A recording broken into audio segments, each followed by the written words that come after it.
শত কাঁদলেও মৃত্যুর হাত থেকে রেহাই পাবে না শয়তান। শাস্তি তোকে ভোগ করতেই হবে। সেনাপতি সাহেব, আপনি আমাকে আবার চাবুক মারতে এসেছেন? আজ শুধু তোকে চাবর, এই চাপর আলিকার চাবুকের আঘাত। বল শয়তান, বল।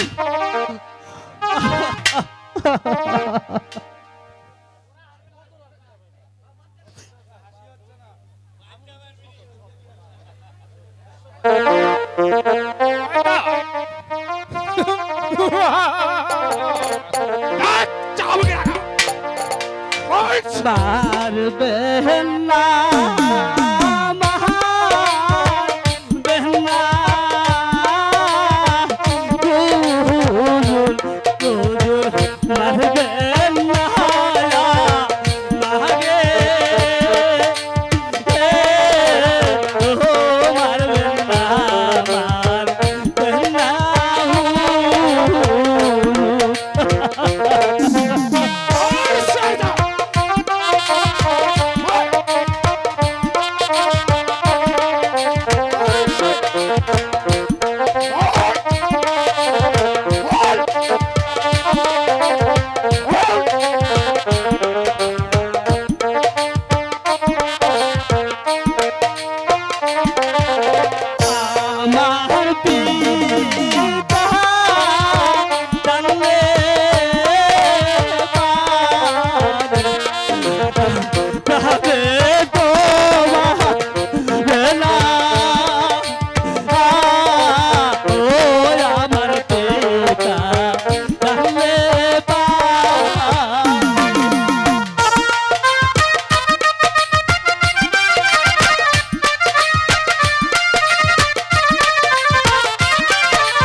আমি যে এত চাবুকের জ্বালাই আর সইতে পারছি না খোদা।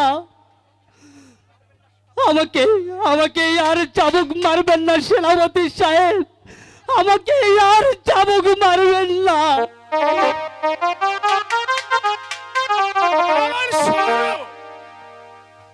এখনো তো শেষ হয়নি।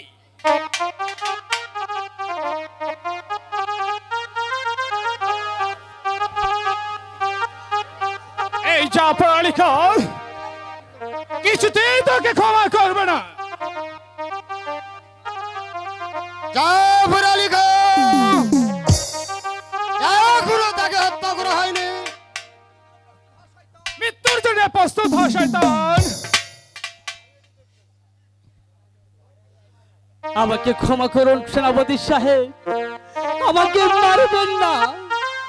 কোনো কথা নয়। মৃত্যুর জন্য তৈরি হয় শয়তান।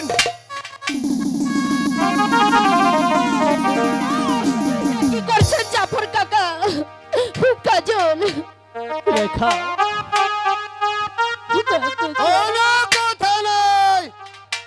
সরে দাও এখান থেকে। সর বলছি। জাফর আলী খান, আগে নিরাপত্তা রক্ষা করো। মৃত্যুর জন্য প্রস্তুত হয় শয়তান। শোনে হরিষ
রেখা, ভালো শাস্তি এখান থেকে চলে যাও।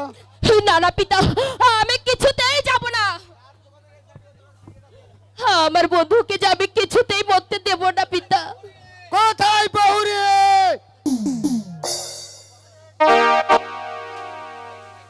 বন্দি কর এই শয়তানকে, যে মেয়ে তার পিতার মাথার উপরে কলঙ্কের পশ্চা ঢেলে দেয়, তার মুখ আমি দর্শন করব না। নিয়ে যাও বহুরে। পিতা, এই অন্যায় আদেশ আমি সইব পিতা। তবে তবে ওই খোদা তাআলা কিছুতেই সইবে না পিতা, কিছুতেই সইবে না। কোনো কথা নয়। নিয়ে যাও বহুরে। কাজল, রেখা, জাফর আলী খান, এখন তাকে নিরাপত্তায় হত্যা করো। মৃত্যুর জন্য প্রস্তুত হয় শয়তান। নামাও তোমাদের উত্তপ্ত দলাল। কে? কে তুমি এখানে এসেছো? যদি প্রাণে বাঁচতে চাও এই স্থান ত্যাগ করো, নইলে আমার হাতের পিস্তল হলো ভীষণ ভাবে গর্জে উঠবে। তুমি কি আমাকে মারতে চাও? প্রয়োজন হলে তাই করবো, কারণ এমনি ভাবে তোমরা নিরীহ দেশের মানুষকে ধরে এনে চাবুক মারবে, আর আমরা জানি না সহ্য করে দেবো। প্রয়োজন হলে সেই চাবুক পাল্টে ঘুরে তোমাদের পিঠে বসিয়ে দেবো।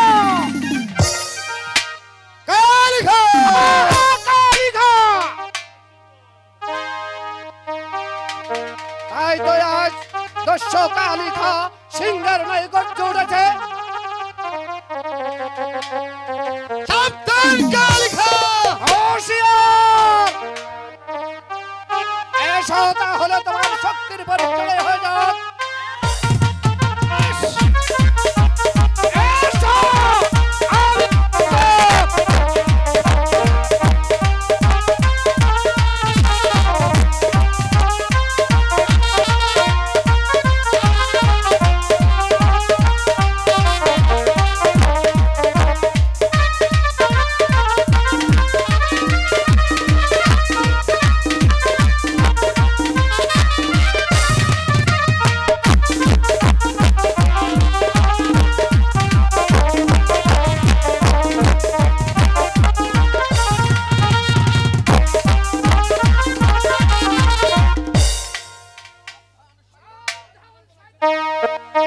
সাবধান দস্যু আমি অবস্থিত পরিচয় হয়ে যাক। আমার কত শক্তি আছে সেটা বলতে হবে।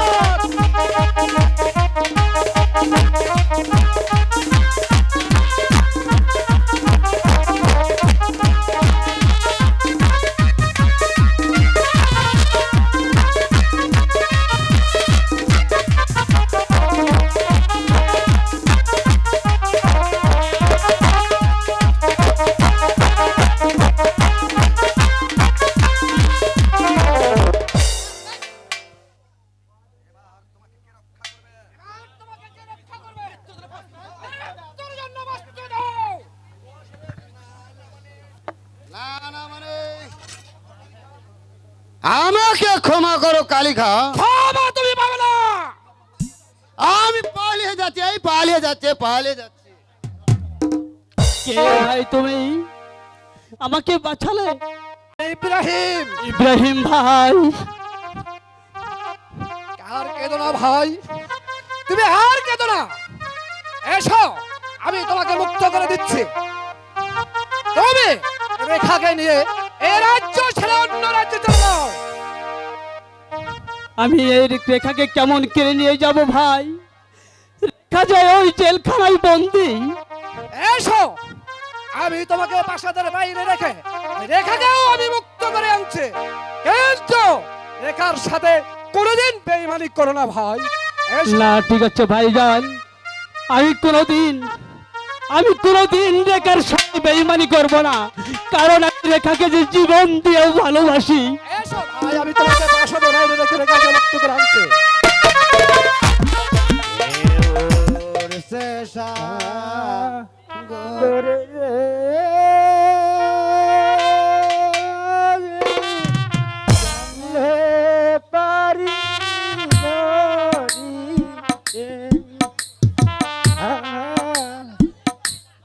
ওরে ভাই নালু ভাই কালু বল এই সারা দিন নৌকা বইলাম, এই এখনো যে কোনো লোকজন মিলল না। এই নৌকা বান্ধা আমরা হুইয়া পড়ি। আমি পারুম না ভাই, বেশ আমি বান্ধেছি, তোরা হুইয়া পড়। বললাম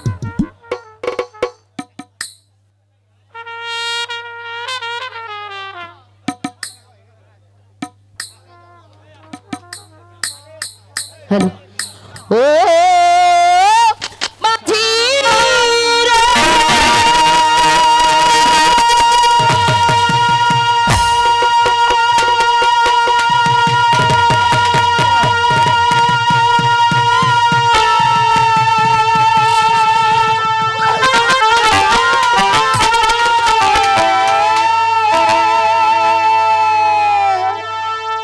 আর করো পার করো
যদি আর না করে রে ও মাঝি কি হবে দয়া করে আর করে দাও রে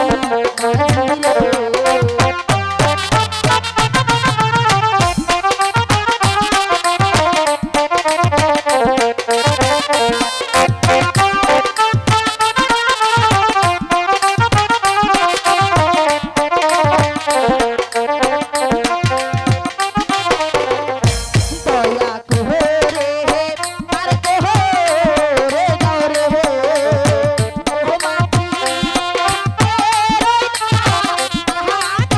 মাঝি ঘাটে মাঝি মাঝি রে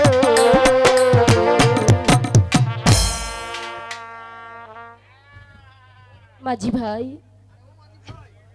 বলুন। মাঝি ভাই, মাঝি ভাই, আরে ও মাঝি ভাই, আমাদের একটু ওপারে পার করে দাও না রে ভাই। এখন পারুম না, কালেন। মাঝি ভাই, আমরা বহুত বিপদে পড়ে এসেছি, আমাদের একটু ওপারে পার করে দাও না মাঝি ভাই। দিতে পারি, শর্ত আছে, আমাদের কিন্তু পয়সা দিতে হবে। মাঝি ভাই, আমাদের কাছে কোনো পয়সা নেই, আমরা তোমাদেরকে পুরস্কৃত করব।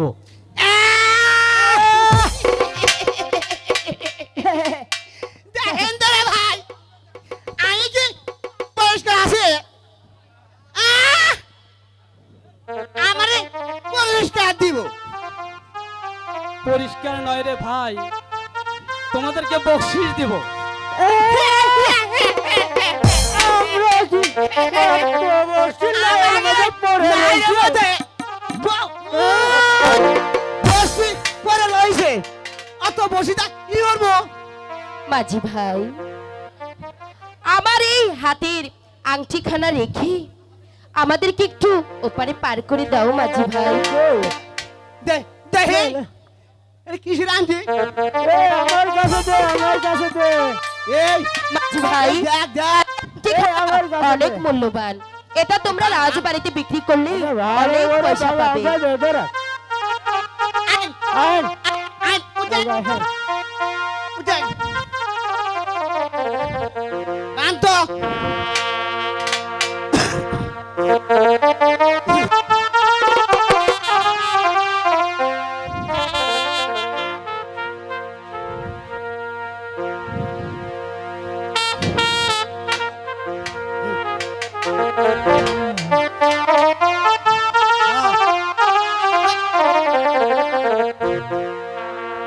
আজি বাইয়া যাও রে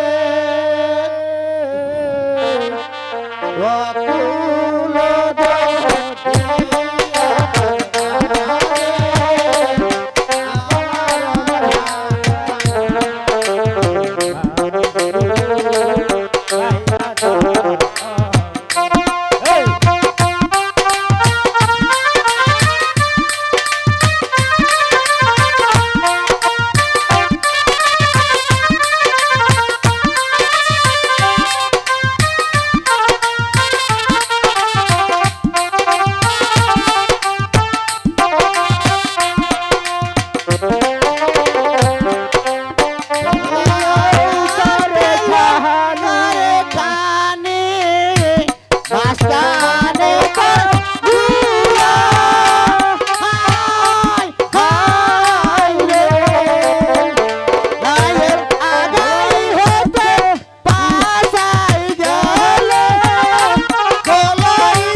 আছে?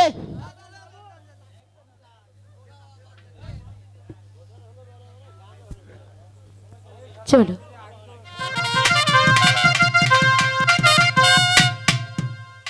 উজির সাহেব, আমি হলাম বিশালপুর ভ্রমণ রাজ্যের মহান অধিপতি। আমার রাজ্যের গরিব দুঃখী প্রজাগণ কিভাবে দিনকাল যাপন করছে আপনি কি তা বলতে পারেন? জাহাপনা, আমাদের হিন্দু মিলিত রাজ্যের গরিব দুঃখী প্রজাগণ বেশ সুখে শান্তিতে বাস করছে জাহাপনা। উজির সাহেব, আমার রাজ্যময় ঘোষণা করে দেন, আমরা হিন্দু মুসলমান সবাই আমরা ভাই ভাই, আমরা একই মায়ের সন্তান। আমি তাই করবো জাহাপনা। আর করে আমরা দুই জাতি মিলেমিশে এক হয়ে থাকতে পারলে আমাদের রাষ্ট্র শক্তি চিরদিন অখণ্ড হয়ে থাকবে। হ্যাঁ, তাই করতে হবে উজির সাহেব। আমি চাই এই দুজন মিলেমিশে এই ভুবন রাজ্যটাকে সুখীময় করতে চাই। আমি তাই করবো জাহাপনা। পিতা পিতা, আপনি এখানে? আর আমি আপনাকে কত পাড়া খুঁজে এসলাম। কেন মা মর্জিনা? পিতা, আমি না মামার বাড়িতে বেড়াতে যাব পিতা, আমাকে হাসি মুখে বিদায় দেন না পিতা। তুমি তোমার মামার বাড়ি বেড়াতে গেলে তাহলে কিছু লোকের প্রয়োজন আম্মা। উজির সাহেব, মা মর্জিনার সঙ্গে কিছু সৈন্যগণ পাঠিয়ে আগামীকাল তার মামার বাড়ি পাঠানোর ব্যবস্থা করুন। আমি তাই করবো জাহাপনা। চলুন সভা ভঙ্গ করি। তাই চলুন পিতা, তাই চলুন। আসুন।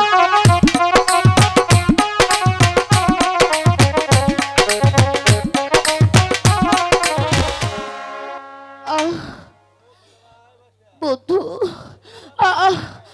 আমি যে আর চলতে পারছি না। আমাকে এবার একটু বিশ্রাম নিতে দাও বন্ধু। কি করবে রেখা? এটা তো আমাদের ভাগ্যের পরিহাস। নইলে নইলে তুমি রাজকন্যা হয়ে আজ এই বনে বনে ঘুরবে কেন রেখা? বন্ধু, বলো রেখা, কি বলবে? পানিহীনা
পানি এনে দাও বন্ধু, রেখা। আমি আর সইতে পারছি না।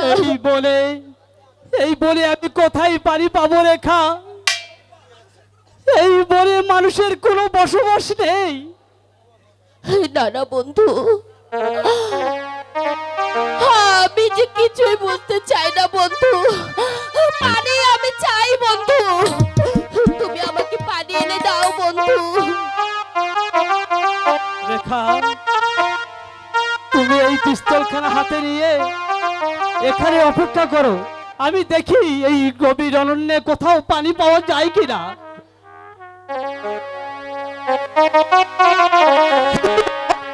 ও কি নগরবাসী,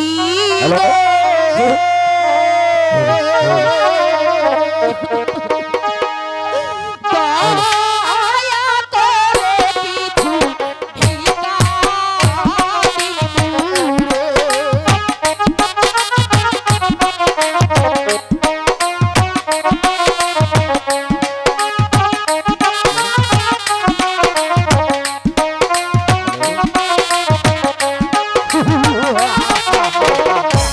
খুদার জ্বালা নানাবা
পানি নিয়ে ফিরে আসছে না, তবে কি আমার বন্ধু আছে?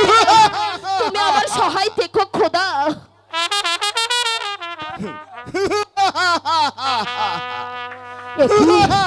এই বনবাসে কিসের অট্টহাসি শোনা যাচ্ছে? না না, তাহলে কি আমি কোনো দানবের আড্ডায় এসে পড়েছি? বন্ধু,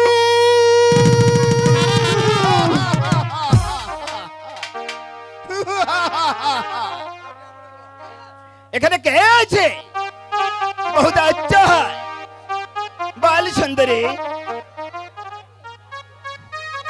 আগে বলো তুমি কে? আমি বনের রাজা আছি। লেকিন লেকিন এই বনের রাজা আছে বাল সুন্দরী। তুই কে আছে? আমি তোর জম আছি। সরে যা, সরে যা বলছি এখান থেকে, নইলে এই পিস্তলের আঘাতে তোর এই খুলিটা উড়িয়ে দেবো।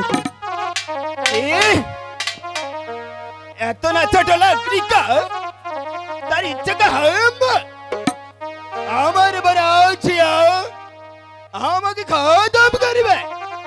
তার আগে আমি তোকে দেখে নেব। সাবধান জঙ্গলি, হুঁশিয়ার লাগবে। তাহলে তোর মাথাটা ওই নীল আকাশে উড়িয়ে দেব। পিস্তুল, তুই আমাকে মাফ করে দে মাইজি। এখন থেকে আমি তোকে দেবতা মানিব। আমাকে মাফ করে দে মাইজি, আমাকে মাফ করে দে। বেশ, তাহলে চলে যাও এখান থেকে। বেশ, তাই যাচ্ছি। তবে যাওয়ার বেলায় আমি তোকে বলে যাচ্ছি, এই বনমাঝে কোনোদিন যদি তুই বিপদে পড়িস, এই জঙ্গলি রাজাকে স্মরণ করবি, আমি জীবন হলেও তোকে উদ্ধার করে নিয়ে যাবো।